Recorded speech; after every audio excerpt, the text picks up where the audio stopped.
رسول اللہ صلی اللہ علیہ وسلم نے کہا یہ میرا بیٹا سردار ہے. یہ حدیثیں ہم بھول گئے میں. یہ میرا بیٹا سردار ہے, یہ مسلمانوں کے 2 عظیم گروہوں میں صلح کروائے گا. امی عائشہ اس گروہ میں, قیامت کے دن بھی رسول اللہ کی بیوی ہیں. طلحہ و زبیر عشرہ مبشرہ ہیں, جنتی معین ہے.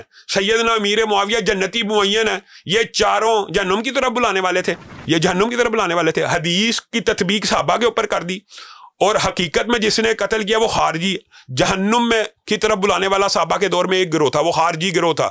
اہل سنت میں سے, اہل حدیث میں سے, دیوبند میں سے آج تک کسی نے یہ کہا ہے کہ سیدنا زبیر کے قاتل جو تھے وہ جہنمی ہیں سارے, اس وہ گروہ پورے کا پورا؟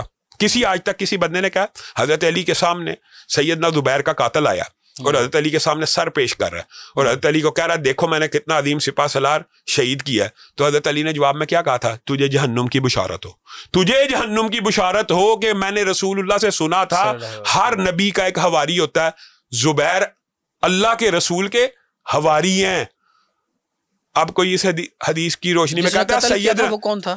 خارجی تھے نا, خارجی تو دونوں لشکروں میں تھے. اب اچھا مجھے بتائیں, اب ہم میں سے کوئی اہل سنت کہتا ہے جس نے قتل کیا وہ پورا گروہ حضرت علی کا تھا؟ دیکھیں آج حضرت علی کا گروہ تھا وہ. آپ مجھے بتائیں, میں آپ سے سوال پوچھتا ہوں, سیدنا زبیر کو حضرت علی کے گروہ نے شہید کیا نا, کہ اس بندے نے کیا؟ یار اللہ کا یہ خوف ہونا چاہیے. حضرت علی کے گروہ میں شامل ایک خارجی نے سیدنا زبیر کو شہید کیا. اسی طرح سیدنا عمار کو سیدنا امیر معاویہ کے لشکر میں موجود ایک خارجی نے شہید کیا.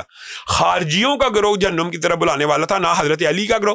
مجھے بتائیں صحابہ کا کوئی عقیدے کا اختلاف تھا؟ جہنم کی طرف صحابہ بلاتے تھے, صحابہ کا جہنم کی طرف بلاتے تھے. امی عائشہ, طلحہ اور زبیر جہنم کی طرف بلانے والے ہیں, سیدنا امیر معاویہ. تو وہ بدبخت آج کل کے لوگ کہتے ہیں کہ وہ جہنم کی طرف بلانے والوں نے مارا تھا, چونکہ امیر معاویہ, امی عائشہ, طلحہ زبیر نے کیا ہے, وہ جہنم کی طرف بلانے والا. یہ مسائل ہیں, آپ اگر علمی دقت کے ساتھ پڑھیں. اس لیے ہمیں کچھ موقف جو ہے حقائق کی بنیاد کے اوپر, تاریخی روایات کی بنیاد کے اوپر اپنانا پڑتا ہے, اور ہمیں ہمارا ایمان اور عقیدہ صرف دفاع صحابہ تک ہے. دوبارہ آپ کے سوال کی طرف آتا, مشترکات امت کے لیے ہم نے کیا کام کیا؟ جو بندی ہوں, بریلوی ہوں, اہل حدیث ہوں, ختم نبوت کے اوپر ہم نے یہ ابھی حالیہ سپریم کورٹ کا جو مبارک احمد ثانی کا کیس ہے, تینوں مسالک نے مل کے کام کیا کہ نہیں؟ دفاع صحابہ کا کوئی قاعد ہو, تینوں مسالک مل کے کام کرتے ہیں کہ نہیں؟ میں آپ سے سوال پوچھتا ہوں, عبادات کی ادائیگی اور عقیدے کے اختلاف کے بعد کیا اہل حدیث جو بندی بریلوی میں کسی معاشرتی مسئلے میں اختلاف ہے؟ سود کے اوپر ایک دوسرے کو قتل کر رہے ہیں, چلیں وہی میں تو علمی بات کر رہا ہوں, میں تو علمی بات کر رہا ہوں, معاشرتی مسائل کی بات ہو رہی ہے. اہل حدیث دیوبند اور شیعہ یہ تو ایک دوسرے کو قتل کرتے ہیں, سمجھ آتی ہے وجہ کہ کیوں قتل کر رہے ہیں, کہ کیا اختلاف ہے. وہ بریلوی بیچارے 12 ربیع الاول کو ان کو اڑا دیا کراچی کے اندر, اتنا بڑا. دیکھیں آپ اختلاف نہیں, قتل کر رہے ہیں. معاشرتی مسائل کی بات کر رہا ہوں, میرا شاید بیانیہ نہیں سمجھے کہ معاملات ہوتے ہیں چوری, ڈکیتی, زنا, غیبت, چغلی, جھوٹ, بہتان, الزام, سزائیں, جرائم, ان کے اوپر کوئی اختلاف ہے؟ معاشرہ کیسے چلتا ہے؟ ان معاملات کے اوپر چلتا ہے کہ معاشرہ گھر میں کی جانے والی عبادت پہ چلتا ہے؟ تو عبادت جو ہے, عبادت ہر مسلک نے اپنی طریقے کے مطابق کرنی ہے, عبادت کی ادائیگی اور عقیدہ ہے.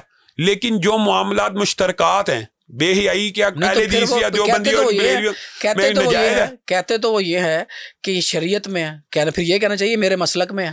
شریعت میں جو بھی مسئلہ بتاتے ہیں نا, کہتے ہیں جی شریعت میں ایسے ہے, ان کو کہنا چاہیے میرے مسلک میں ایسے ہے. ہاں یہ کہنا چاہیے, یہ آپ کی بات درست ہے. قرآن و سنت کا دیکھیں, میں آپ میرے سے کوئی مسئلہ پوچھیں, میں آپ کو گارنٹی اور دعوے سے کہتا ہوں یہ تحدیث نعمت کے طور پہ, میں اس کے بارے میں اگر آپ کو حدیث یا قرآن کی آیت پیش نہ کروں, آپ میری بات نہ مانیں, بات ختم.